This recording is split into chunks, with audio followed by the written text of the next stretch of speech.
Ya. Adelante, sí, sí. Ok. Bueno, entonces vamos a compartir un poquito. ¿Ven mi pantalla?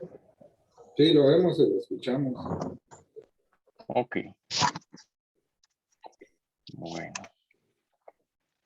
Bueno, gracias por la invitación. Mi nombre es Julio Lau, soy ginecólogo oncólogo del Hospital General San Juan de Dios. Les voy a hablar un poquito del tratamiento quirúrgico del cáncer de endometrio. Eh, la plática pues la vamos a dividir así, un poquito de introducción, generalidades, epidemiología, grupos de riesgo, a quienes hacer linfadenectomías, cómo operar, a quienes hacer cirugía mínimamente invasiva. Y la cirugía mínimamente invasiva pues la dividimos en varias cosas y conclusiones. El cáncer de endometrio pues es uno de los cánceres más comunes a nivel ginecológico en mujeres, especialmente en países desarrollados. A nivel mundial es el sexto cáncer más común en las mujeres, como podemos ver acá. Ginecológico solo abajo de cáncer de cervix. El promedio de edad de estos pacientes es de 60 a 70 años, o sea, van a ser la mayoría mujeres postmenopáusicas. Pero también lo podemos tener en mujeres abajo de 40 años, que representa más o menos el 2 al 5%. Más o menos el 20% van a ser en mujeres premenopáusicas. Ya viendo estadísticas ya más globales de todos los cánceres, pues vemos que no es el cáncer más común a nivel de todas ya contando masculinos y femeninos. Y tampoco en Latinoamérica, pues no es de los más comunes, es más común en Europa, Asia, este tipo de cáncer. Y afortunadamente, pues no es tampoco de los que causa más muertes, ¿verdad? O sea, es común en ginecológico, pero no es de los que causa más muertes. Causa más muertes el cáncer cervicuterino o mama, el ovario, eh, comparado con este cáncer. Aquí a nivel de Guatemala, pues no hay datos, o sea, esto lo saqué como un ejemplo de reporte en el Colegio de Médicos hace varios años del INCAN. Vemos que el cáncer de endometrio pues no es de los más comunes, lo más común es cáncer de cervix y mama. Eh, Entre los factores de riesgo que tenemos, pues uno de los factores de riesgo importantes pues es la edad. Tenemos que mujeres que están en posmenopausia tienen más riesgo de desarrollar cáncer de endometrio. Es uno de los factores de riesgo importantes. Otro factor de riesgo importante es la obesidad. Las pacientes que tienen obesidad tienen mucho más riesgo de desarrollar un cáncer de endometrio y es más, probablemente la mayoría de pacientes que tenemos con cáncer de endometrio tienen algún grado de obesidad. La terapia de reemplazo hormonal, sabemos que la terapia de reemplazo hormonal pues es importante en las mujeres que están en la posmenopausia. Sabemos que dar terapia de reemplazo hormonal, tenemos dos tipos de terapia de reemplazo hormonal, la que es combinada, la que damos estrógenos y progestágenos, y la que es solo estrógenos. Sabemos que terapia de reemplazo hormonal combinada pues nos aumenta un poquito el riesgo de cáncer de mama, solo estrógenos pues nos protege cáncer de mama, pero si le damos solo estrógenos a una paciente que tiene el útero, pues vamos a estimular el endometrio y ese estímulo constante puede desarrollar posteriormente hiperplasia y posteriormente puede desarrollar un cáncer de endometrio por la terapia de reemplazo hormonal solo estrógenos. Entonces, solo estrógenos es aconsejado en una paciente que esté en menopausia pero que ya no tiene útero. Tamoxifeno, pues todos hemos escuchado hablar de que el tamoxifeno o los datos de que el tamoxifeno aumenta el riesgo de cáncer de endometrio, y está reportado que aumenta el riesgo de cáncer de endometrio, pero es raro. Es más, o sea, yo he visto pocos casos de cáncer de endometrio causados por tamoxifeno. Es usual que muchas personas le mandan a hacer a las pacientes que están tomando tamoxifeno, les solicitan ultrasonidos pélvicos transvaginales. No se aconseja a menos de que la paciente tenga sangrados anormales, porque el tamoxifeno puede dar un falso positivo hace que las glándulas del endometrio se edematicen un poquito y da la falsa imagen de un endometrio engrosado. Entonces, si ven el tamoxifeno, pues sí aumenta el riesgo de cáncer de endometrio, pero ese riesgo pasa de 0.2 casos en 1000 comparado con 1.6 casos en 1000. Entonces sigue siendo raro el cáncer de endometrio causado por tamoxifeno. Otros factores de riesgo es la menarquia temprana, la menopausia tardía por la exposición a estrógenos, al igual que la nulliparidad. Y el síndrome de ovario poliquístico, pues igual que lo otro causado por estrógenos, pues es un factor de riesgo importante de, de cáncer de endometrio. El síndrome de ovario poliquístico, pues no es solo tener quistes en los ovarios, que eso es lo que mucha gente piensa, es la acumulación de estos folículos que los describen como quistes. Y en estos casos de síndrome de ovario poliquístico, pues el ovario pues no está ovulando, entonces hay un estímulo constante de estrógenos a nivel del endometrio. Son pacientes que tienen amenorreas de 6 meses, a veces pueden llegar hasta un año, sin que este endometrio se descarte. Además, la mayoría de estas pacientes con síndrome de ovario poliquístico tienen síndrome metabólico, son pacientes con dislipidemia, son pacientes con hipertensión, o la mayoría son, cuando no están controladas, son obesas, entonces va ligado a los otros factores de riesgo. Diabetes, igual que el síndrome de ovario poliquístico, es un factor de riesgo. Hay tumores que son secretores de estrógenos, especialmente los tumores de células de la granulosa en el ovario, esos aumenta la secreción de estrógenos y puede ser un factor de riesgo de desarrollar cáncer de endometrio. Y de los factores hereditarios, pues el síndrome de Lynch es el que es de las causas más comunes de cáncer de endometrio.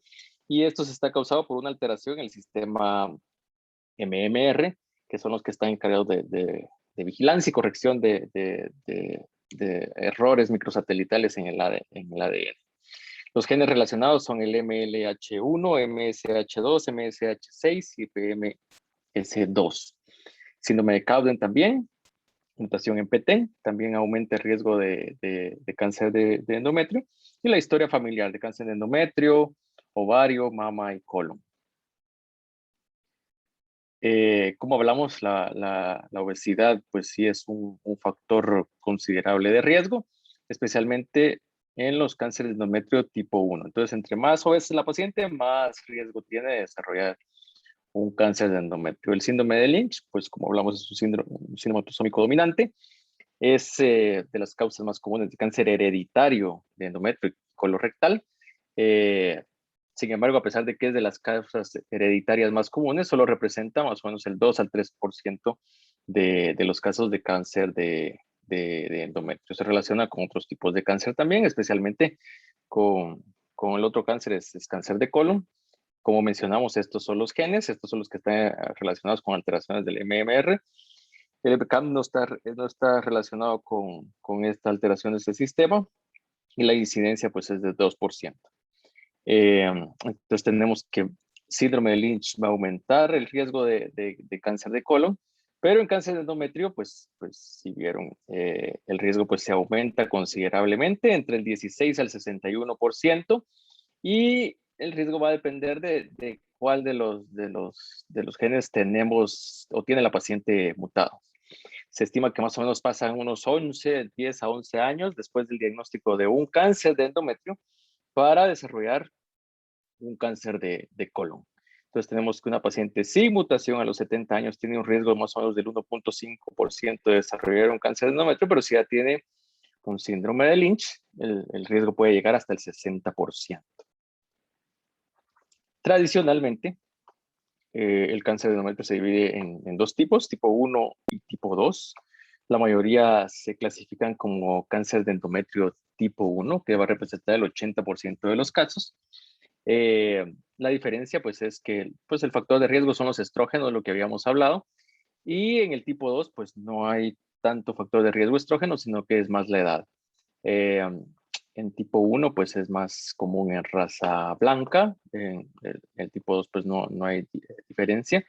Y los tipo 1 generalmente son de buen pronóstico. La diferenciación es buena, son endometrioides grado 1, los encontramos en etapas tempranas, y el tipo 2 pues usualmente son más agresivos, son pobremente diferenciados, podemos encontrarlos en etapas avanzadas y el pronóstico es desfavorable.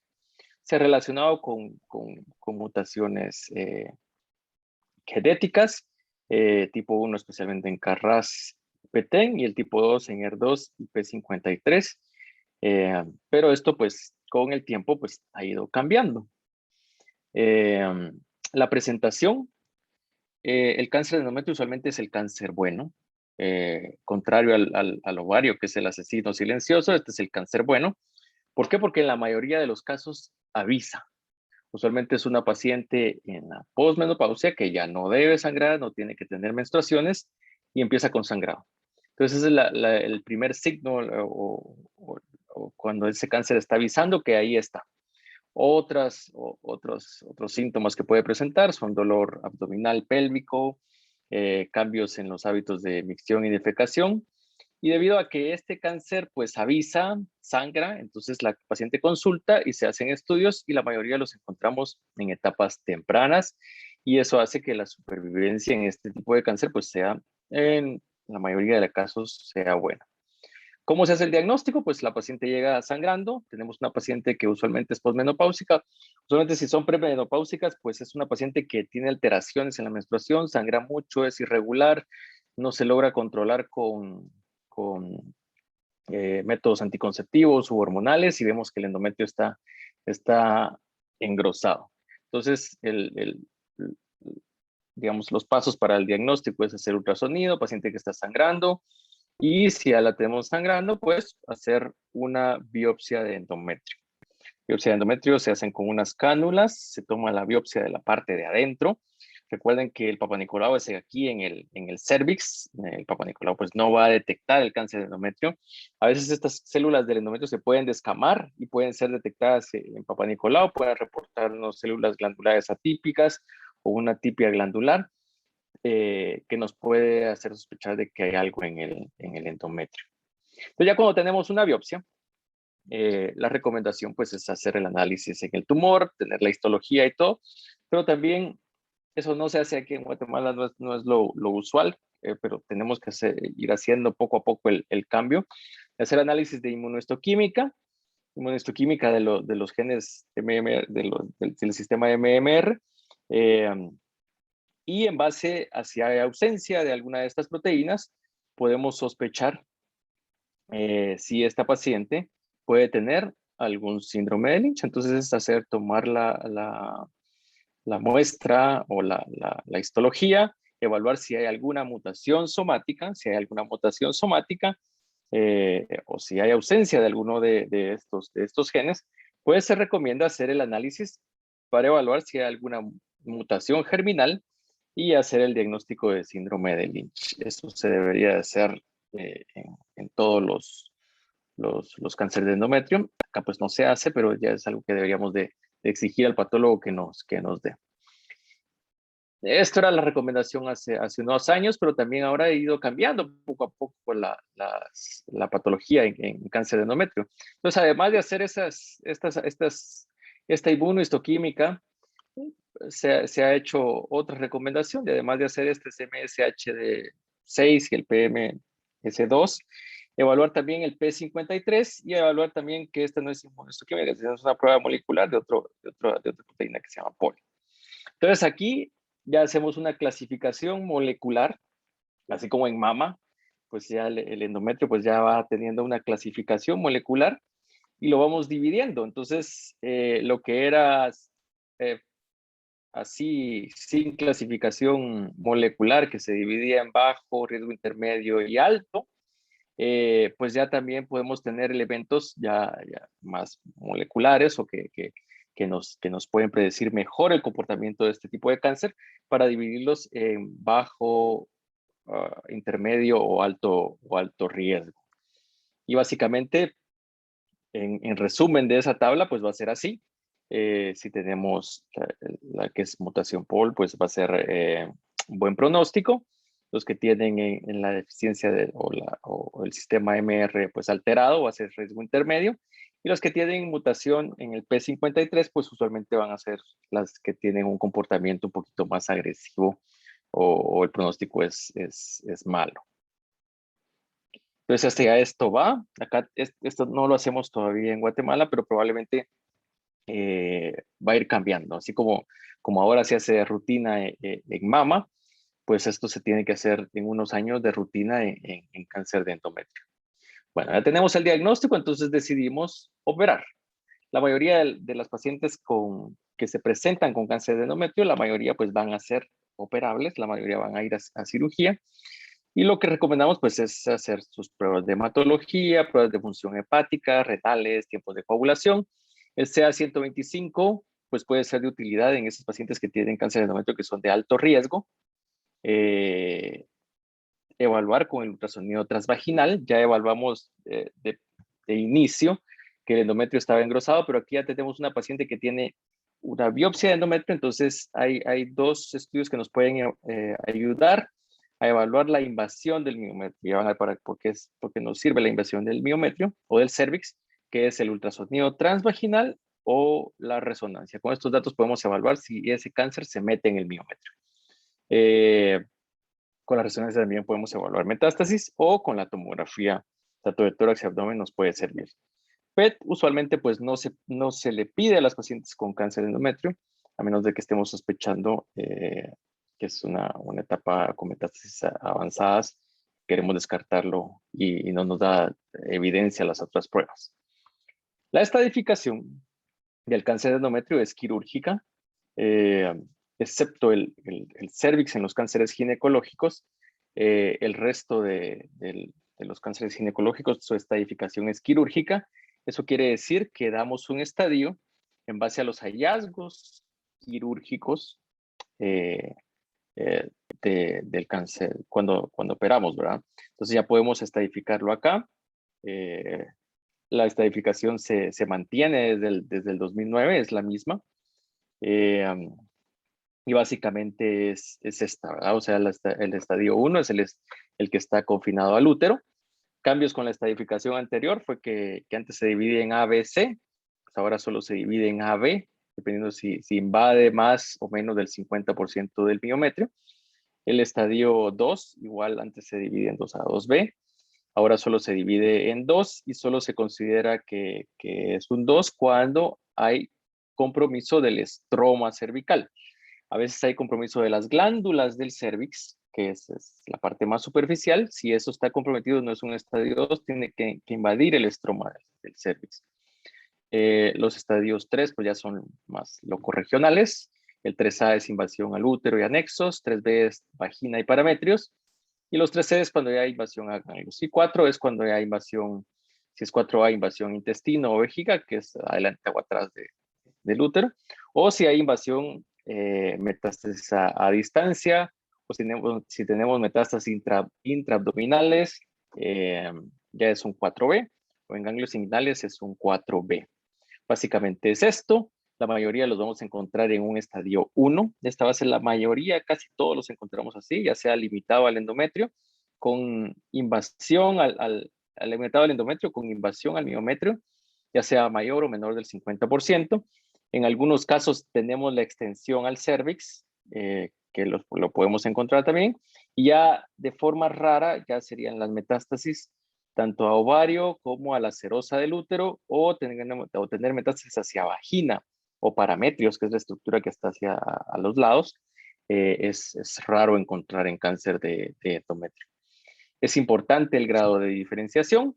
Los grados de diferenciación va a ser 1, 2 y 3 y va a ser dependiendo del porcentaje del patrón sólido que vea el patólogo en la muestra. Si es menos del 5% lo va a poner grado 1, si es del 6 al 50 va a poner grado 2 y si es más del 50 lo va a clasificar como grado 3.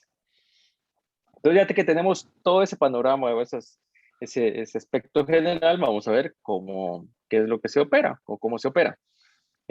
Usualmente la mayoría van a ser enfermedad limitada al útero y esta va a ir a cirugía en la mayoría de los casos. El tratamiento quirúrgico, usualmente lo estándar es la histerectomía y la salpingoforectomía bilateral, quitar útero completo y trompas y ovarios. Y en algunos casos, pues se puede considerar la estadificación quirúrgica, hacer el resto de las cosas. Y en base a estos hallazgos, pues ya ustedes deciden qué tratamiento adyuvante necesita esta paciente. Entonces, la estadificación quirúrgica, lo usual que se recomienda en un cáncer de endometrio, es hacer la histerectomía, salpingoforectomía bilateral y evaluar ganglios. Tradicionalmente, ¿alguien tiene el micrófono abierto? Tradicionalmente, pues son linfadenectomías pélvicas y paraórticas, y también se recomendaba, pues, los lavados, el lavado peritoneal. Entonces, en base a esto, cuando hacemos la histerectomía, evaluamos qué porcentaje de invasión tenemos, si es mayor o menor del 50%, y el grado de diferenciación. Y basados en ese dato, en el que tenemos de la histerectomía y el grado, dividimos los grupos en riesgo. Si tenemos que la invasión del miómetro es menos del 50% y tenemos un G1 o G2, lo ponemos como bajo riesgo. Si tenemos la invasión menos del 50% y tenemos un G3, va a ser un riesgo intermedio, al igual que si tenemos la invasión más del 50, pero tenemos un G1 o G2. Y si tenemos invasión más del 50 y un G3, pues va a ser de alto riesgo. Eso nos servía de guía para decidir si hacemos las linfadenectomías o no hacemos las linfadenectomías. Estos son datos del riesgo de metástasis, son datos son datos viejos, de estudios viejos del GOG 33, que es de 1987, y pues encontraron que los grado 1, pues el riesgo de metástasis a nivel de ganglios pélvicos y paraórticos, pues es bajo, contrario del grado 3, que es un poquito más alto, que es donde se recomendaba las linfadenectomías. Al igual que la invasión del miometrio, cuando se mete el cáncer más del 50% al miometrio, pues el riesgo de tener ganglios pélvicos y paraórticos pues es mayor. También si tenemos invasión linfovascular o tenemos invasión al cervix. O histologías que son de alto riesgo, como células claras o el seroso. Entonces, son datos que vienen de hace mucho tiempo, del GOG 33, y estos se mantuvieron o se ha mantenido en algunos lugares por muchos años, ¿verdad? Esto se mantuvo. Esto. Entonces, era donde ya decidíamos, hacemos una histerectomía normal, cambia, ¿verdad? O sea, a todas las pacientes les hacemos una histerectomía total, salpingoforectomía, a quienes les hacíamos linfadenectomía pélvica y paraórtica, se benefician o no. También entró la laparoscopía o la laparotomía, qué abordaje tomamos, en quienes, qué pacientes se benefician de hacer aumentectomía o tomar biopsias, y en quienes hacer una histerectomía radical, o sea, hacer más extensos en la histerectomía. Entonces teníamos muchas opciones, pero no todas se benefician de hacer esto. Están las de bajo riesgo, que ya dijimos, hacemos histerectomía y salpingoforectomía bilateral, y son las que van a invadir menos del 50, son los G1, G2. Eso quiere decir, hacemos una incisión mediana, hacemos un lavado peritoneal, que eso es introducir un poco de líquido y tomar una muestra de ese líquido para ver si hay células en el líquido peritoneal, la histerectomía y evaluar en el transoperatorio. Esto era lo que yo aprendí a hacer cuando estaba haciendo mi entrenamiento, quitar el útero, mandar a estudio transoperatorio, y el patólogo me decía si está invadiendo o no está invadiendo. Claro, el patólogo tenía más probabilidad de fallar si tenía un grado 3 que si tenía un grado 1 en la biopsia. Y podía cambiar la patología, el grado podía cambiar en la patología final. Entonces, lo que hacíamos era hacer la histerectomía, mandar a evaluación con el patólogo. Si la invasión no era mayor del 50%, teníamos un grado 1, grado 2, decíamos no hacerle más, no hacer linfadenectomías. ¿Por qué? Porque hay reportes de estudio que al comparar linfadenectomías en este grupo, pues no había diferencia no agregaba diferencia en supervivencia libre de enfermedad o supervivencia global. Entonces, usualmente no se hace linfadenectomías en ese grupo o grupo bajo de riesgo. Y están las de riesgo intermedio y alto, que ya lo mencionamos, que es la grado 3 con invasión más del 50, o las intermedio con grado 1, 2 más del 50, o grado 3 menos del 50. Y entonces en este grupo estaba la controversia si hacíamos o no hacíamos linfadenectomías. Entonces, hay pocos datos de estudios aleatorizados que comparen linfadenectomías en cáncer de endometrio. Es más, si ustedes hacen la búsqueda y buscan en Cochrane, pues solo van a encontrar 2 estudios. Estos 2 estudios, pues es el, el estudio Aztec y el estudio italiano. Ambos encontraron que hacer linfadenectomías pues no tenía ningún beneficio en cáncer de endometrio. Son los 2 estudios aleatorizados que tenemos. Claro, a lo largo del tiempo a estos estudios se les ha hecho críticas porque no evaluaban completamente. ¿Y qué críticas se les hacía? Pues, por ejemplo, el estudio Aztec, pues fue en 85 centros en 4 países, se tomaron 1,408 pacientes, a ambos se les hacía histerectomía y salpingoforectomía bilateral, un grupo con linfadenectomías y otro grupo sin linfadenectomías. ¿Y qué críticas se le hacía a estos estudios? Que la disección por la linfadenectomía sistemática pues era a nivel pélvico, pero a nivel paraórtico solo se tomaron muestras, o sea, solo tomaron un par de ganglios a discreción del cirujano. Y que la mayoría de pacientes que se incluyeron en este estudio fueron los estadios tempranos, o sea, aquí todavía lo dividían en 1A, B, C, pero estos serían los 1A. Entonces eran las pacientes de buen pronóstico. Entonces decían, pues de plano, o sea, si les hacen linfadenectomía a pacientes de buen pronóstico, pues no van a encontrar ninguna diferencia o ningún beneficio de hacerle a este grupo. Después está el estudio italiano, que igual tomaron 514 pacientes. La diferencia de estas es que a estas pacientes solo se les hizo linfadenectomía pélvica, no evaluaron linfadenectomía para-aórtica. Entonces tampoco encontraron beneficio en supervivencia global de enfermedad en hacer esto.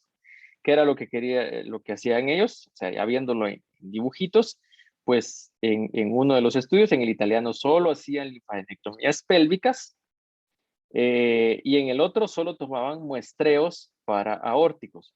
Entonces, la teoría decía que el drenaje linfático del útero pues puede ir a través del ligamento infundíbulo pélvico, que es el que conecta acá al ovario y que lleva los vasos ováricos, puede conectar acá y puede dar metástasis arriba de la arteria mesentérica inferior a este grupo de ganglios. Así que hacer la linfadenectomía beneficiaba, si se hacía para aórtica, hasta la renal en este grupo.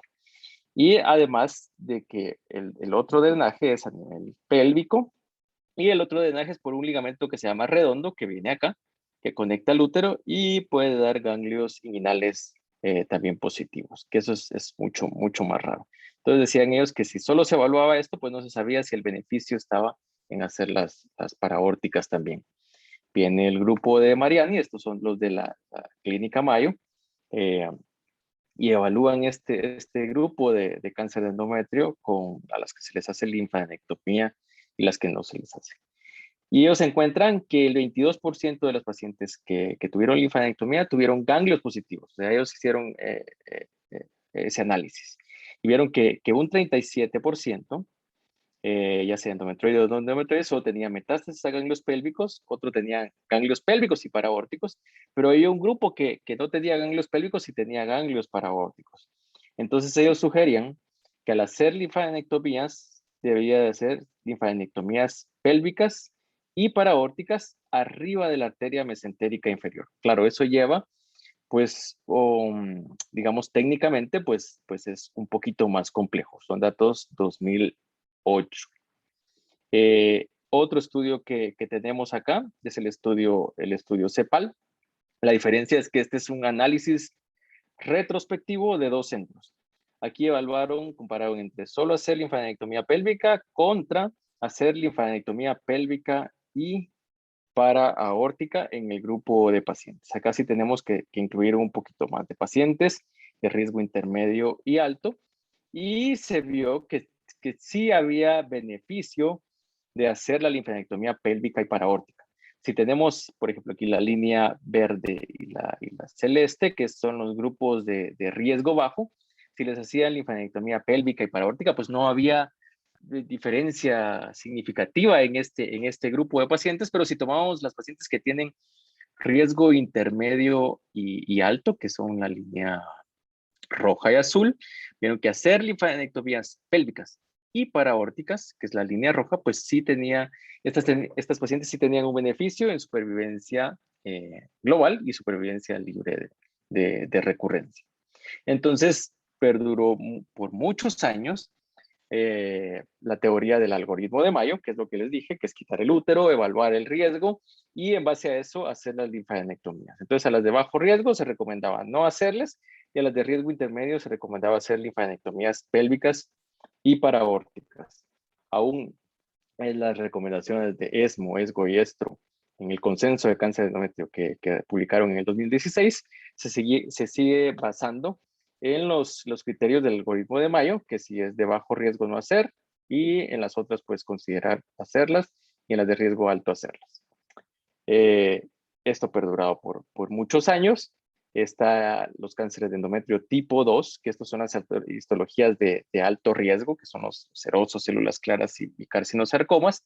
Y en estos se recomienda hacer la estadificación muy parecida al cáncer de ovario porque se cree que su comportamiento va a ser más parecido al cáncer de ovario. Entonces la estadificación va muy parecida al cáncer de ovario, además de hacer la histerectomía y las linfadenectomías, pues se agrega hacer la omentectomía infracólica y tomar biopsias de peritoneo en este grupo de pacientes. ¿Por qué? Porque se vio que comparados con los endometrioides, estas pacientes podían tener mayor porcentaje de metástasis cuando se hacía el lavado peritoneal, cuando tomábamos muestras de piplón, y además de cuando teníamos ganglios pélvicos y paraórticos, y teníamos más probabilidad de tener carcinomatosis con este tipo de histologías que son de mal pronóstico, de alto riesgo. Entonces, como la mayoría pues no son quirúrgicos, pues es para que tengan una idea de qué es lo que se hace en una estadificación tradicional de cáncer de endometrio, es hacer una incisión mediana, siempre tiene que ser una incisión mediana, explorar la cavidad, hacer las linfadenectomías pélvicas, esto es una linfadenectomía pélvica, esta grasita que se ve aquí son los ganglios. Acá está el músculo psoas. Esta es la arteria ilíaca externa, la vena ilíaca externa. Tomamos todo este tejido que está acá alrededor. Acá tenemos el útero, todavía no hemos hecho la histerectomía. Y vamos disecando este grupo de ganglios que está a nivel de arterias, tanto las externas como las internas. Después nos vamos hacia la fosa obturatriz y ya limpiamos toda esa área. Aquí ya se hizo la linfadenectomía, está en arteria, vena ilíaca externa, aquí está la vena ilíaca interna, aquí está la hipogástrica, que es la arteria ilíaca interna, el obturador, el músculo psoas, y aquí pues ya quedó limpia la fosa. Esto pues es de San Juan de Dios. La omentectomía, pues tenemos el epiplón. Aquí pues no va a salir en esta parte, pues resecamos esta parte de epiplón posteriormente. Y tenemos que hacer una incisión hasta arriba, hasta el apéndice sifoides, para poder hacer correctamente o adecuadamente una linfadenectomía para aórtica. Aquí incidimos el retroperitoneo y nos vamos hacia la parte donde están los ganglios pélvicos y paraórticos. Esta es la vena cava. Resecamos los ganglios que están paracavales. Esta es la columna. Acá tenemos pues las venas que son los lumbares. Aquí tenemos la cava, la aorta, la bifurcación, esta es la vena renal, disecamos los ganglios, aquí ya están disecados, ¿va? Los intercavo aórticos y también resecamos los paraaórticos. Arriba de la mesentérica inferior, esta es la arteria mesentérica inferior, esta es la vena renal, la bifurcación, y esta es una linfadenectomía paraaórtica. Claro, es diferente, o es el grado de dificultad, es diferente de operar una paciente así que una paciente así. Y recordemos que la mayoría de nuestras pacientes con cáncer de endometrio van a ser así, van a ser obesas, no van a ser así. Entonces, el grado de dificultad de hacer una, por ejemplo, una linfadenectomía paraórtica es mucho mayor en esta paciente. Entonces, usualmente nos encontramos con este tipo de pacientes, que es la clásica paciente con cáncer de endometrio. Entonces, operar esto, pues también tiene un grado de dificultad. Debido a este grado de dificultad, entonces, en los últimos años surge la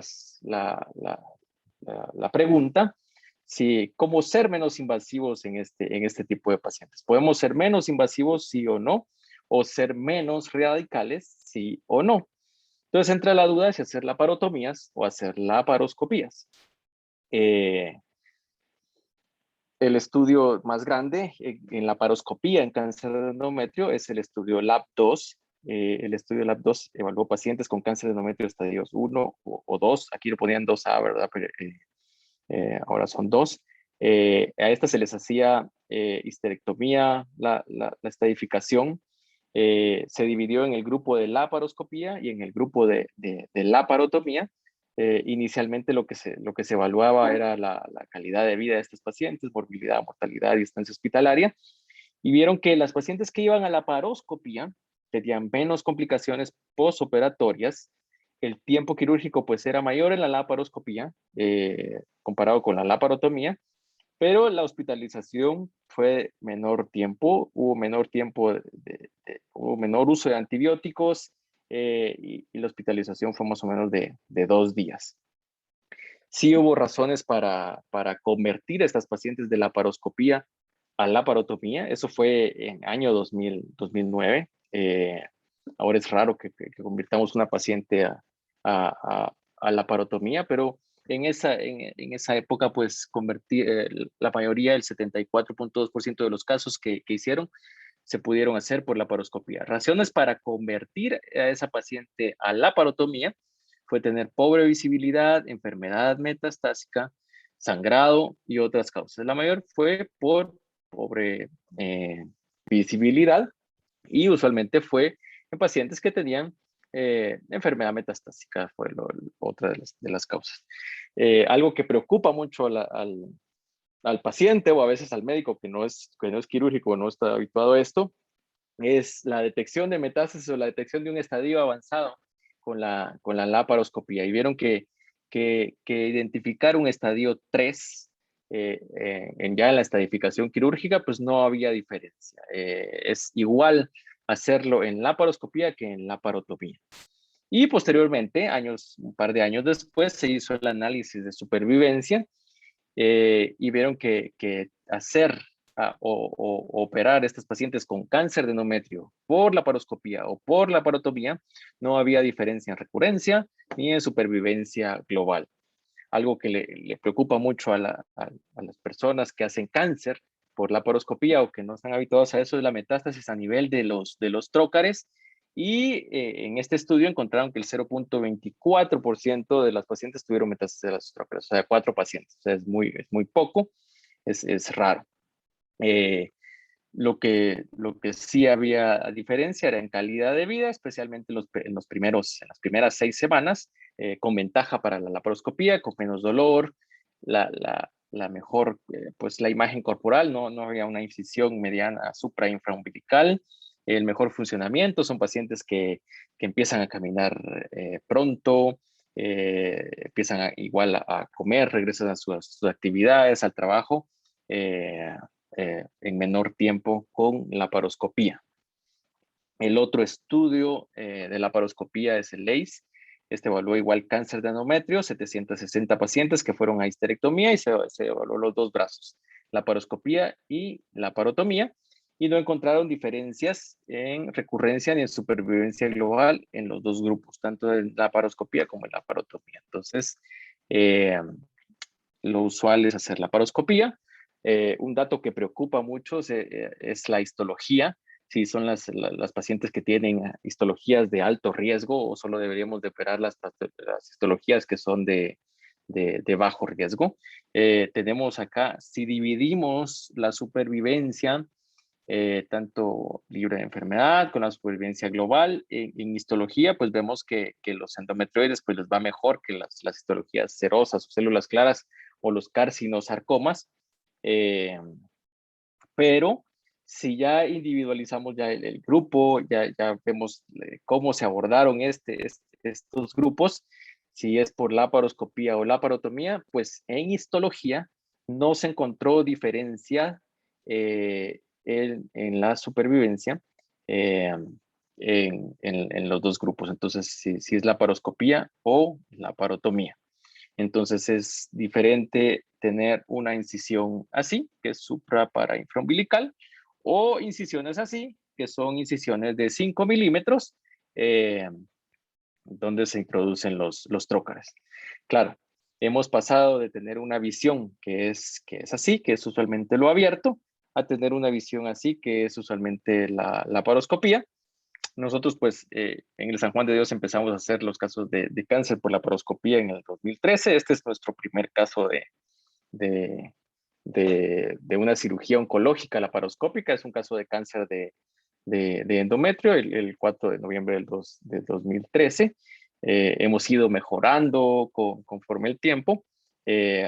Esta de ser una cirugía de 8 horas, ahora pasan a ser cirugías de 2 horas y media, 3. Y básicamente lo que se hace es esto. Este es un video viejito. Este es quirófano viejito del San Juan de Dios, de las primeras laparoscopías que empezábamos a hacer. Lo puse porque es interesante ver la calidad de la imagen que teníamos, es de lo que decía el doctor Castro, que tanto han avanzado. Pues sí, han habido cambios. Esta es una, igual que vieron en la parte abierta, es una linfadenectomía pélvica. Aquí tenemos los vasos ilíacos, aquí hacemos el espacio que se llama espacio paravesical, acá tenemos el nervio obturador, tratamos de hacer la disección de la arteria, de los ganglios en la arteria ilíaca externa. Acá abajo está la ilíaca, la vena ilíaca externa también. Y aquí estamos haciendo la disección ganglional pélvica. Si ven estas imágenes de hace un par de años, pues no eran de la mejor definición, pero no es un impedimento para decir no lo vamos a hacer, no vamos a hacer la laparoscopía o no vamos a evolucionar a este tipo de cirugía en nuestros pacientes.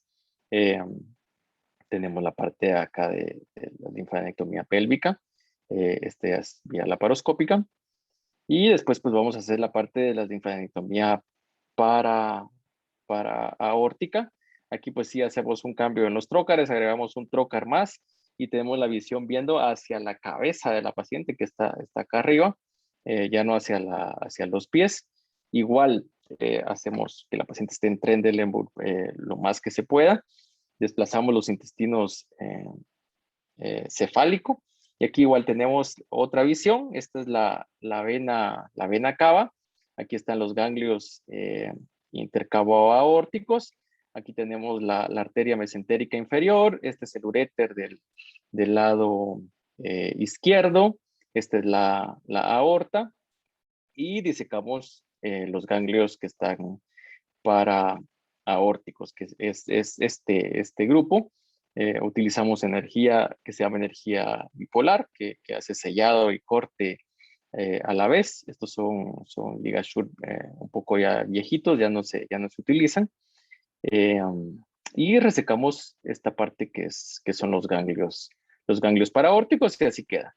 La vena cava, la vena renal, la arteria aorta, la arteria mesentérica inferior. Eh, de este lado tenemos el uréter del lado izquierdo, y esa es la disección o la estadificación quirúrgica del cáncer de endometrio. Claro, como estas pacientes, la mayoría son gorditas, hacer la linfadenectomía paraórtica transperitoneal muchas veces nos genera un poquito más de dificultad, porque los intestinos usualmente se vienen encima. Entonces hay otra forma de hacer las linfadenectomías paraórticas, que para nosotros pues nos hace mucho más fácil, que son las linfadenectomías paraórticas extraperitoneales, que es meternos por atrás sin entrar al abdomen. Y en este grupo de pacientes, pues especialmente las que tienen índice de masa corporal más de 35, pues obteníamos mayor cantidad de ganglios. Y aquí pues ya cambia la imagen. Esta es una linfadenectomía pélvica y paraórtica extraperitoneal. Entramos lateral al abdomen, no entramos a la cavidad. Si ven, no abrimos el peritoneo. Y aquí nos vamos hacia la parte de atrás. Acá tenemos el uréter, es otra visión. Acá está la arteria ilíaca común. Vamos a resecar todos los ganglios. Ya estas son equipos de laparoscopía que pues, tienen una mejor calidad. Todo este es el grupo de ganglios paraaórticos. Es una paciente obesa, y la ventaja que tenemos acá pues es que el intestino no lo tenemos encima, y nos deja trabajar muy bien. Aquí pues ya hicimos la linfadenectomía pélvica, que aquí tenemos arteria y venas ilíacas comunes, igual lo que nosotros, nervio obturador. Ya limpiamos toda la fosa. Esta es el uréter, la hipogástrica, la ilíaca común. Allá estaban las externas, perdón. Aquí está la bifurcación de la aorta. Este es el uréter del lado derecho. Acá abajito está la cava, la arteria mesentérica inferior. Acá ya limpiamos pues todo el grupo de ganglios paraórticos.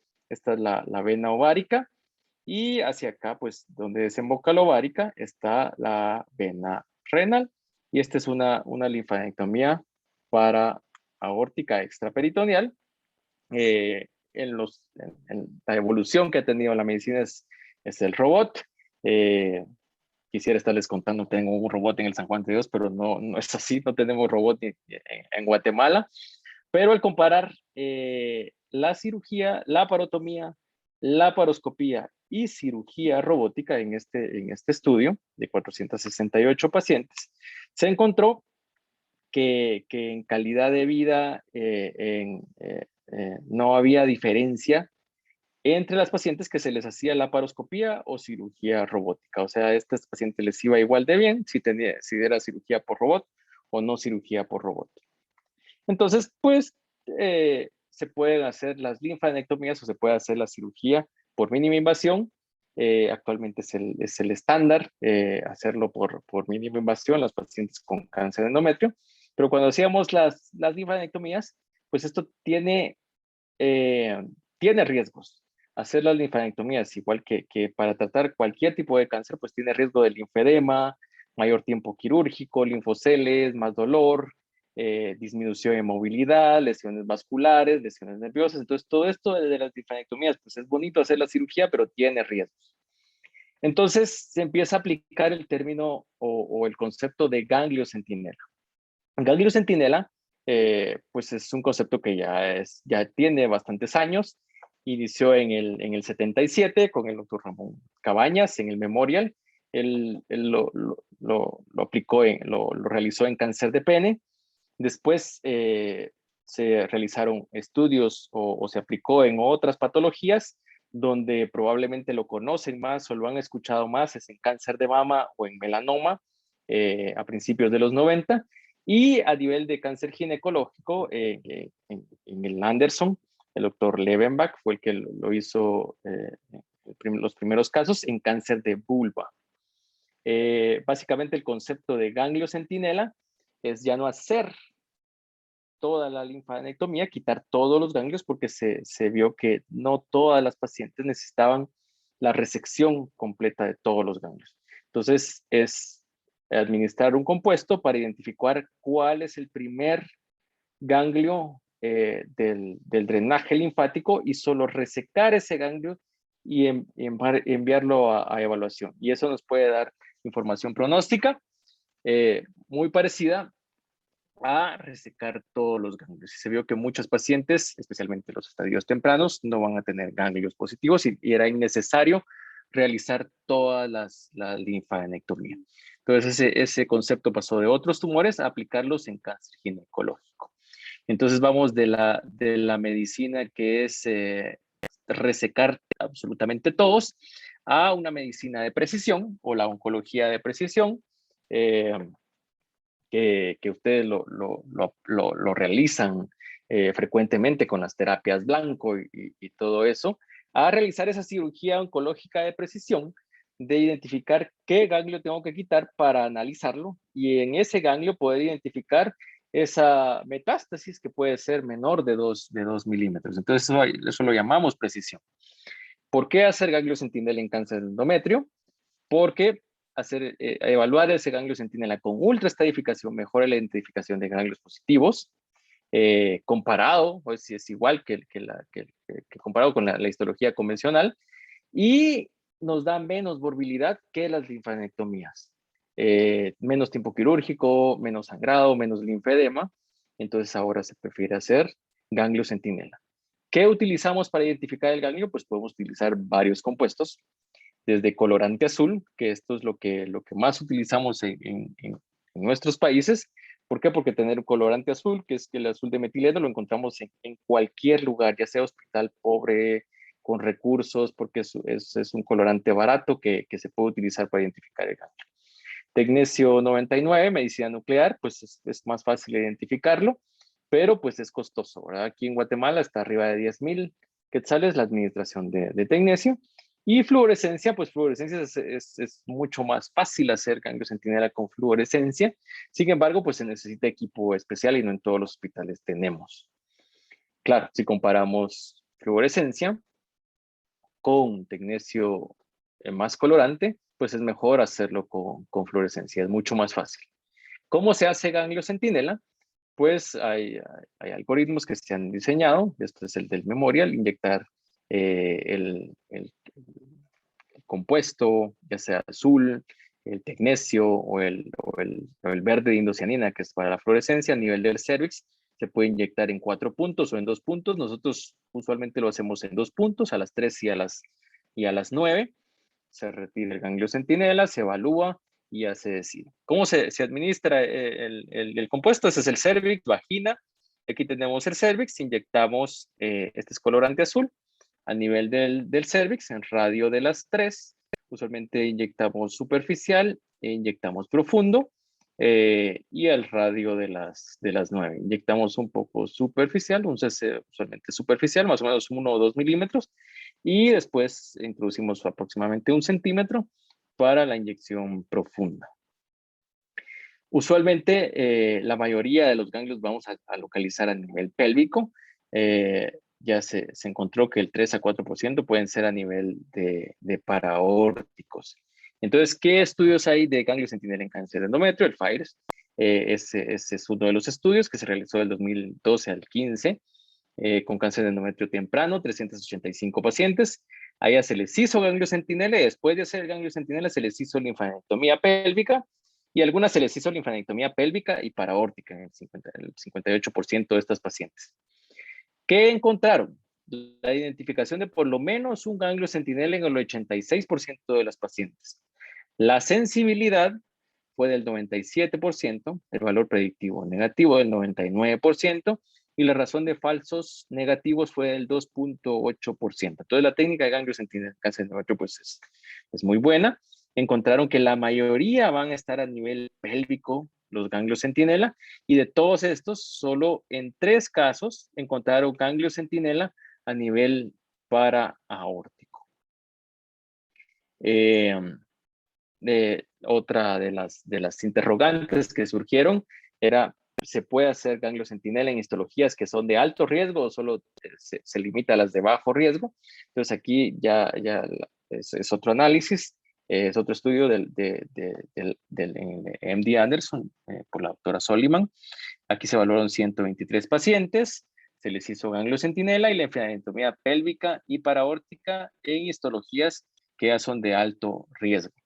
Se encontró que se identificó en el 89%, por lo menos, la detección bilateral en el 58%, paraórtico solo fue en el 2%, tuvo una sensibilidad del 95%, y la razón de falsos negativos fue el 4.3%. Entonces, ganglio centinela también es una opción para realizar en histologías de alto riesgo. Si no se identifica el ganglio, que a veces la detección puede ser que en este grupo puede ser menor, se debe hacer linfadenectomías pélvicas y paraórticas. Entonces vemos que estudios posteriores, comparado el algoritmo Mayo, que es lo que usualmente les dije que era lo que usualmente utilizábamos, con hacer el algoritmo de ganglio centinela en pacientes que son las de bajo riesgo, que tienen invasión menor del 50% del miometrio, encontraron pues que en este grupo de pacientes pues sí se disecaban más ganglios porque prácticamente a todas se les hacía, en cambio en el Mayo pues usualmente no se hacía, pero el número de ganglios disecados por paciente pues fue menor y igual pues hubo mayor detección de pacientes en estadio 3, comparado con solo aplicar el algoritmo de Mayo. Y viendo las pacientes de alto riesgo, la detección de pacientes en estadio 3, pues comparado ganglio centinela con las linfadenectomías sistemáticas, o sea, ya cuando salía el algoritmo de Mayo, o sea, las linfadenectomías, pues es igual detectarlas con ganglio centinela, esos estadios 3, que haciendo linfadenectomías. Si tenemos invasión más del 50% del miometrio, evaluamos la supervivencia en este grupo de pacientes, porque lo otro que nos puede hacer no hacer ganglio centinela, pues si evaluamos supervivencia en este grupo, pues es igual hacer ganglio centinela o no. Entonces, el ganglio centinela pues es una opción. ¿Cómo se hace? Esta es la parte de hacer ganglio centinela. Esto es solo con colorante azul. Aquí igual abrimos el reto peritoneo, pero aquí ya no vamos a disecar todos los ganglios. Esto es igual San Juan de Dios, son de nuestras primeras cirugías que hacíamos con ganglio centinela en más o menos 2014-15. Identificamos el ganglio, resecamos solo el ganglio azul, ya no resecamos todos los ganglios, y hacemos todas las linfadenectomías, el del lado izquierdo. Y este es el único video que no es nuestro. Este video es del Hospital Clínic de Barcelona y fue donde aprendí a hacer lo de ganglio centinela en el 2012. Aquí utilizan tecnesio, entonces si ven, está este aparato que está a la par, que es una gamasonda, e identifica cuál es el ganglio, el grupo de ganglios que tienen radioactividad. Aquí si ven, pues sacaban todavía los ganglios a través del trocar, jalándolos así, cosa que ya no se hace. Hemos evolucionado, en Guatemala pues hemos evolucionado la fluorescencia. Nuestro primer caso fue en el 2017. Si ven, ha cambiado un poquito la tecnología de 2017 a 2021. Estas imágenes son, esas imágenes son de nuestro primer caso, es con fluorescencia, si ven es el conducto azul, pero la pantalla pues se oscurecía bastante cuando hacíamos el ganglio. Después pues ya fue cambiando, ya teníamos mejores equipos, ya se veía verde, ya no se veía azul, entonces se ve verde fluorescente, entonces sabemos que el ganglio fluorescente es el que se quita, y actualmente pues tenemos equipos donde ya no se oscurece la pantalla, y vemos el conducto verde fluorescente y el ganglio verde fluorescente. Entonces es mucho más fácil hacer una identificación de ganglio centinela con fluorescencia. Tenemos reportado nuestros casos con verde de indocianina en Guatemala, nuestros primeros casos. Y también hemos podido participar en el desarrollo de cómo hacer el ganglio centinela por mínima invasión. Este es un grupo de 35 expertos de 16 países. Si ven, está están de todos lados. Y pues también pudimos participar como San Juan de Dios junto a este grupo de expertos. Y la publicación fue esta, y se desarrollan pasos para hacer ganglio centinela. Los pasos son estos, y verlos eh, cómo se hace, pues es más fácil, ¿verdad? Entonces, primero hacemos la inyección, la administración del medio, 3 y 9. El primer paso es la exploración a nivel pélvico, eh, que no encontremos metástasis a ese nivel. Abrimos el retroperitoneo. Si ven nuestras cámaras, pues ahora son mejores, nuestros equipos, la tecnología es mejor. Esto es Guatemala, ¿verdad? Eh, Identificamos, hacemos la disección de los espacios, identificamos el uréter, el espacio paravesical. Acá tenemos la arteria umbilical obliterada, eh, las dos ilíacas externas, y aquí pues ya empezamos a hacer la disección del ganglio. Solo resecamos el ganglio que es azul. Este no fue un caso con fluorescencia. Tratamos de preservar la integridad del ganglio, no tomarlo para no deshacerlo. Lo resecamos, ya lo vemos ex vivo o ya resecado, y todo ganglio tiene que extraerse a través de una endobolsa, o cuando no hay mucho recurso, pues con un dedo de guante, y así se extrae. Todo ganglio centinela actualmente se recomienda que se haga una ultraestadificación. Aquí en Guatemala a veces el patólogo no lo hace de forma estándar, pero sí se recomienda solicitarle. Ganglio centinela hay que hacer ultraestadificación, y la ultraestadificación quiere decir hacer cortes seriados de ese ganglio, no solo el corte a la mitad, y enviar un grupo de cortes a hematoxilina y eosina, y el otro grupo hacerles inmunohistoquímica, para poder identificar este grupo de metástasis, que son las micrometástasis y las células aisladas. Sí está la recomendación de hacerlo. Sí se ha visto que hacer la ultraestratificación, en más del 30% de los casos logramos identificar micrometástasis o células aisladas en un ganglio que solo con hematoxilina de leucina hubiera sido negativo. Pero todavía faltan datos para ver si esto va a tener un impacto en la supervivencia, y va a tener un impacto en decidir el tratamiento adyuvante. Otra parte de los tratamientos quirúrgicos son los estadios 2 de cáncer de endometrio, que es la invasión al estroma del cervix. Tradicionalmente se recomiendan las histerectomías radicales, pero ¿qué es una histerectomía radical? Como sé que no se dedican a lo quirúrgico, pues es extenderse más lateralmente hacia el parametrio y hacia vagina. Claro, esto pues implica sacar el uréter de donde está, y también puede tener el riesgo de resecar parte del plexo hipogástrico, que da inervación a esta parte. Entonces tiene ciertos riesgos. Eso es una histerectomía radical, solo para que tengan una idea de cómo se hace una histerectomía radical. Usualmente esto va en contra de lo que se le enseña al ginecólogo normal, de pégate la matriz. Esto es aléjate de la matriz. Aquí conservamos el ovario en este caso. Identificamos el uréter inicialmente, hacemos los espacios. Este es el espacio, se llama espacio paravesical, y este es el espacio pararrectal, para poder evaluar el ligamento cardinal, que es este espacio que queda, es este tejido que queda entre los dos espacios. Aquí lo evaluamos con los dedos. Eh, Bajamos la vejiga, solamente lo hacemos con energía monopolar. Acá está el cervix.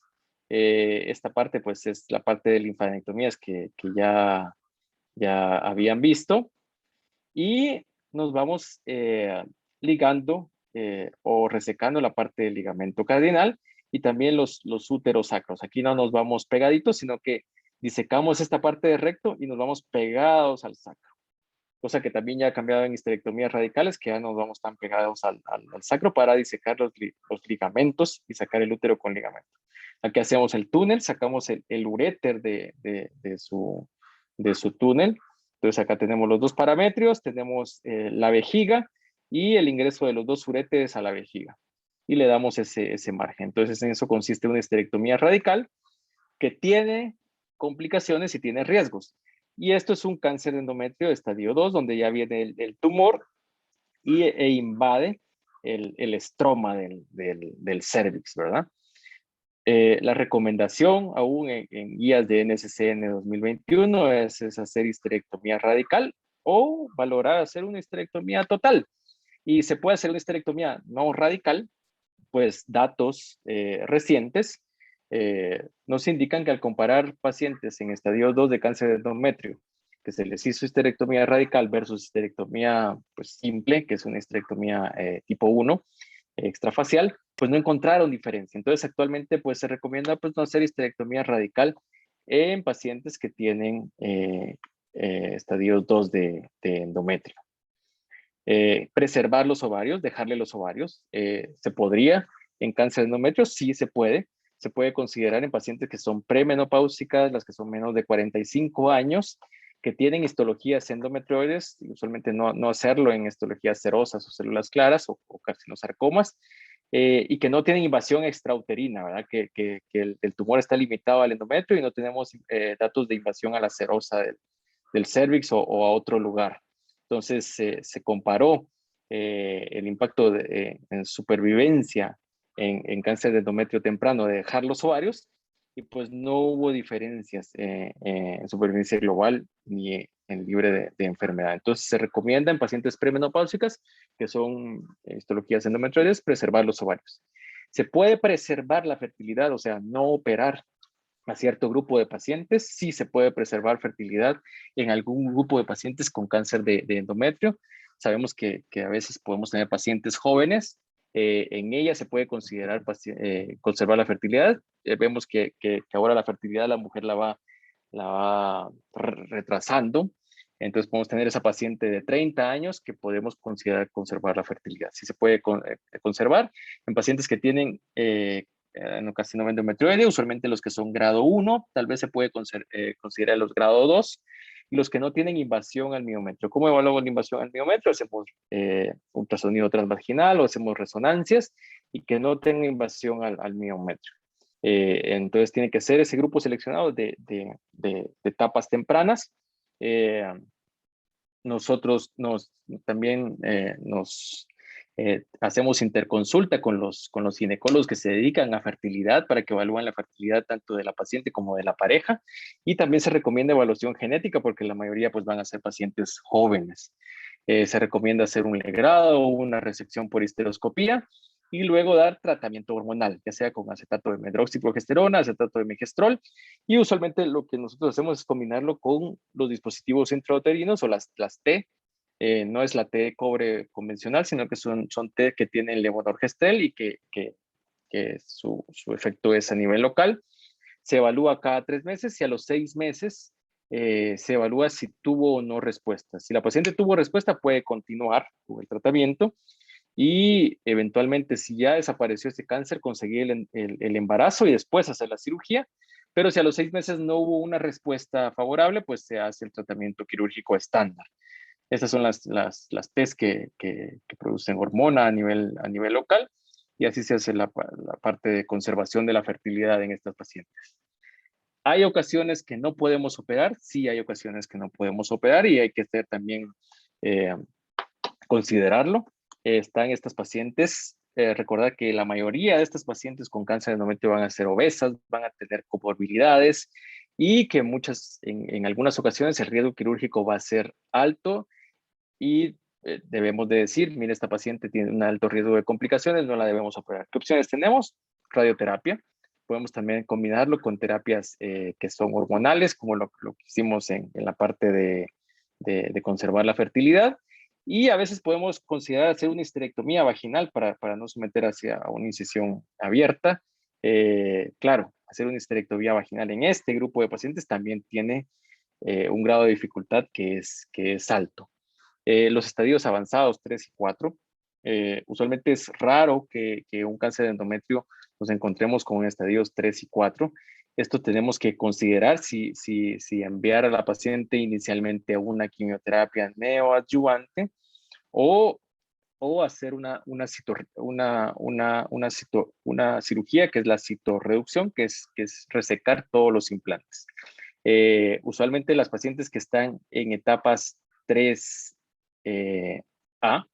o 3B, que es la invasión a la serosa, usualmente ahí sí podemos considerar quitar el útero, pero las que son las 3B, que son invasión hacia el parametrio o hacia la vagina, ellas no son quirúrgicas, usualmente las mandamos a tratamiento con radioterapia. Pero si ya tenemos metástasis a nivel abdominal y se considera que esta paciente puede ir a citorreducción, pues debe ir a citorreducción y después a quimioterapia. Se han extrapolado datos de la parte de ovario, si hay beneficio en esa citorreducción óptima de no dejar implantes. No hay mayores datos, no hay mayores estudios para poder dar una conclusión, pero pues se recomienda dejarlas R0, que es esta parte, ¿verdad? Es esta parte la que van a ir a la parte de cirugía. ¿Qué hacer cuando viene una paciente con cirugía incompleta? Que esto es lo que usualmente nos pasa a nosotros, que alguien más la opera y no la manda. Ahora, ¿qué hacer? Pues evaluar en base a todos esos factores de riesgo que ya les dije, si esta paciente la dejamos en observación o debemos dar un tratamiento adyuvante o debemos reestadificarla o completar la estadificación. Al final, pues esto va a depender ya ustedes, hacemos la parte quirúrgica y vamos a tener un resultado de patología donde ya tenemos que evaluar si esta paciente va a vigilancia, si necesita quimioterapia o necesita radioterapia. Y es tan fácil como ver esto. Esto es lo que actualmente se debería de hacer. Evaluar si esta paciente está en un estadio 1, 2 o 3 y en base a los factores de riesgo, al perfil molecular, decidir si esta paciente necesita adyuvancia, si necesita radioterapia o solo braquiterapia o la radioterapia externa, o necesita tratamiento con quimioterapia adyuvante. Conclusiones, pues la cirugía mínimamente invasiva es el abordaje de elección en pacientes con cáncer de endometrio, incluidas las pacientes de alto riesgo. Tiene menos complicaciones, menos días de hospitalización, mejor calidad de vida. Evitar morcelar o romper el útero durante la cirugía es importante. Las metástasis fuera del útero a veces pueden ser contraindicación de la cirugía mínimamente invasiva. La histerectomía total, salpingo-oophorectomía bilateral es lo estándar. Se puede valorar hacer las biopsias y la mentectomía en los cánceres de endometrio tipo 2. Ganglio centinela puede considerarse como la alternativa a linfadenectomías sistemáticas y usualmente es lo que se recomienda o lo que estamos haciendo ganglio centinela en estos pacientes. Son opciones con menos morbilidad, ganglio centinela en la laparoscopía, pero si necesitamos hacer las linfadenectomías, pues sí se recomienda hacer las pélvicas y paraórticas hasta la renal. Si hay ganglios clínicamente positivos, pues no hacer ganglio centinela, sino que solo hacerse la citorreducción, quitar esos ganglios sospechosos y evitar la linfadenectomía. En estadio 2, pues ya no hacer las histerectomías radicales, sino que con la histerectomía normal tiene igual pronóstico. Y puede preservarse los ovarios en esos pacientes que son menores de 45 años, histologías endometrioides y invasión extrauterina. La preservación de la fertilidad, pues puede considerarse en casos seleccionados. Lo hemos hecho aquí en Guate y hemos obtenido pacientes que han logrado sus embarazos. Y eso es lo que tenía para hoy. Gracias.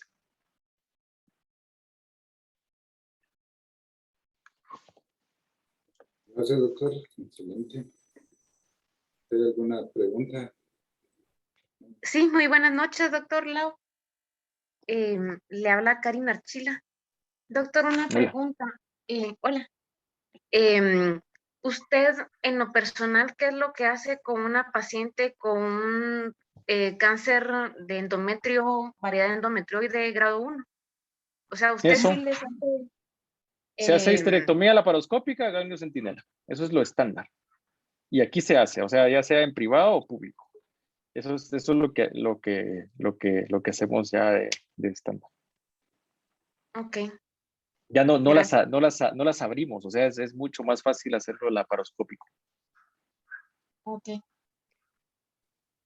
Y si usted no supiera digamos que fuera una paciente núbil y usted no supiera, o sea, sí le hace un legrado, aunque sea núbil, o sea, si la paciente llega con usted y Si es, hay alta sospecha, sí, lo tiene que hacer. O sea, tiene que hablarlo y platicarlo muy bien con la paciente y lo hemos hecho, ¿verdad? O sea, hemos tenido pacientes que son monjas, que llegan con sangrado y vemos el endometrio engrosado y la sospecha es alta de que hay un cáncer. Ahí prevalece más la parte del diagnóstico oncológico y darle tratamiento adecuado a la paciente que, que hacer las cosas mal, ¿verdad? Eh, realmente lo núbil, pues uno puede usar espéculos muy pequeñitos para no lastimarla y eso, pero sí es importante hacer el diagnóstico. o sea, que usted no lo operaría de primero le haría un legrado. Primero le haría un legrado. Sí, o sea, excepto el ovario, que eso está adentro y que necesitamos que eso sí sacamos la masa para tener el diagnóstico en ese momento. Lo otro, tanto mama, cervix, endometrio o cualquier cáncer, uno debe de entrar ya con el diagnóstico y con un plan. Entrar, digamos, a ciegas, usualmente las cosas no salen como deberían de ser. Ok, gracias, doctor. Buenas noches. Perdón. Hablando de eso de que como uno no sabe si eso no es cáncer, cuando se realiza un ultrasonido, siempre el corte de engrosamiento endometrial es arriba de 20 milímetros o 2 centímetros, para sospechar que es ya, pensando No, que no ya siempre. fuera. Depende del paciente. Hay que recordar que el endometrio es dinámico en la paciente que es premenopausia, pues que le tiene la regla, ¿verdad? O sea, por eso es que al final de cada ciclo, en los últimos días, el endometrio es mucho más grueso. Usualmente lo vamos a encontrar en 17, 18 milímetros. Y ya cuando viene la regla, usualmente lo vamos a encontrar en 5. Pero eso sí, si tenemos esa paciente con hemorragia irregular, que tenemos un endometrio arriba de 18, 20 milímetros, tenemos que sospechar.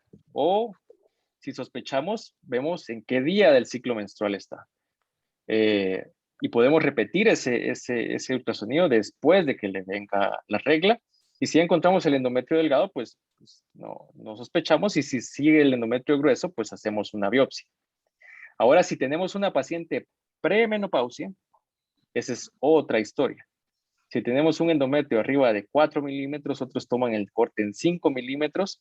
Si es arriba de eso, tenemos que sospechar que en ese endometrio hay algo. Entonces no tiene que llegar a ser 20, ¿verdad? O sea, si tenemos una paciente que es postmenopausia, sangra y tenemos un endometrio, por ejemplo, en 7, hagámosle una biopsia de endometrio. Depende la paciente, ¿verdad? Está bien. ¿Y siempre por legrado o solo o como con la... La biopsia se hace con una canulita.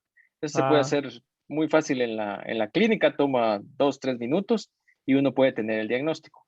Claro, si en la biopsia de endometrio no sale el diagnóstico y tenemos una paciente que seguimos sospechando altamente que hay algo ahí, pues hacemos un legrado. está bien, doctor. Muchas gracias. Buenas noches, doctor. Bueno, tuve la oportunidad de escuchar su conferencia en el INCAN y la verdad es que me quedó muy claro. Bueno, pero esa ajá, esa es la otra, ¿verdad? Sí, Llevó un bueno. poquito de todo, pero Sí. bueno, me quedó muy claro que ustedes ya tienen bastante experiencia en el San Juan en cuanto a ganglio centinela. Actualmente, digamos, ¿solo hace ya ganglio centinela? Y la pregunta va enfocada acerca de que si, digamos, cuando no lo hace, ¿qué tipo de ganglios hace? Sí, porque como la linfadenectomía, según los estudios, no hay mayor beneficio en hacerlo o no hacerlo, ¿verdad? Cuando no hacen ganglio centinela. Sí hay beneficios. O sea, lo estándar para evaluar ganglios es la linfadenectomía.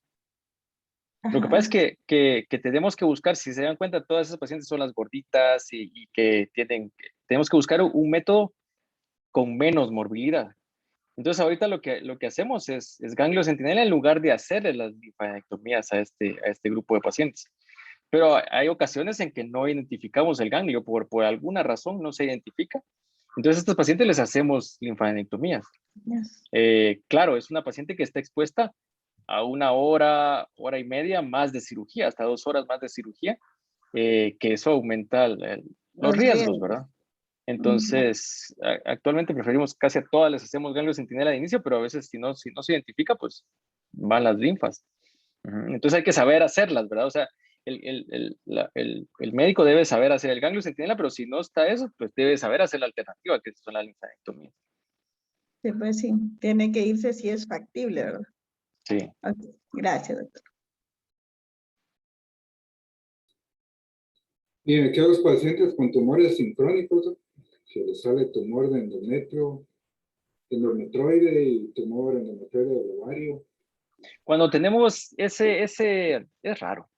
Cuando tenemos ese tumor de ovario, si el tumor no es tan grande y lo podemos sacar por laparoscopía sin romperlo, hacemos toda la estadificación por laparoscopía. O sea, si lo podemos sacar en una bolsa, en vagina y sin romper el tumor del ovario, lo hacemos por laparoscopía. Pero si es un tumor grande del ovario y corre el riesgo de romperse por la laparoscopía y de diseminar más, la abrimos. Igual hacemos la estadificación como que si fuera ovario.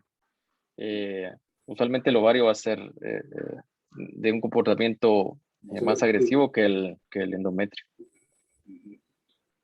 Y lo otro es el seguimiento de estos pacientes. ¿Qué se aconseja para el seguimiento? Seguimiento, pues hacemos la evaluación ginecológica, ¿verdad? O sea, nosotros la evaluamos cada 3 meses, cada 4 meses y conforme va pasando el tiempo vamos espaciando más. Siempre hacemos evaluación ginecológica, tocamos, hacemos Papá Nicolau de vez en cuando, a veces cada 6 meses, cada año, y tocar a estas pacientes, ¿verdad? Depende, cuando llega el año, podemos valorar hacer tomografías dependiendo cómo está clínicamente la paciente o en qué perfil de riesgo nos cae. También podemos utilizar marcadores tumorales. La mayoría de estos pacientes van a ser de bajo riesgo, entonces con la evaluación clínica, pues usualmente las seguimos, ¿verdad? Bueno, y luego la última pregunta, es una duda existencial, es que surgió la pregunta en cáncer de cervix, o que si la paciente se había quitado, le habían hecho histerectomía por alguna otra razón, si se les hacía Papá Nicolau o no. Si a una paciente le hicieron histerectomía por patología benigna, ya no está indicado hacer Papá Nicolau. Ahora, si a una paciente le hicieron una histerectomía, ya sea por una lesión premaligna o por un cáncer, pues sí se recomienda hacer Papá Nicolau de la cúpula. Pues bueno, pues eso era. Pues Siempre, gracias por la invitación. Espero haberles dejado algo ahí de conocimiento y gracias por invitarme. sí, seguramente lo vamos a molestar más adelante también. Gracias. Buenas Gracias, ahí noches. estamos a la orden. Sí, Nos vemos. buenas noches a todos. Buenas noches, gracias.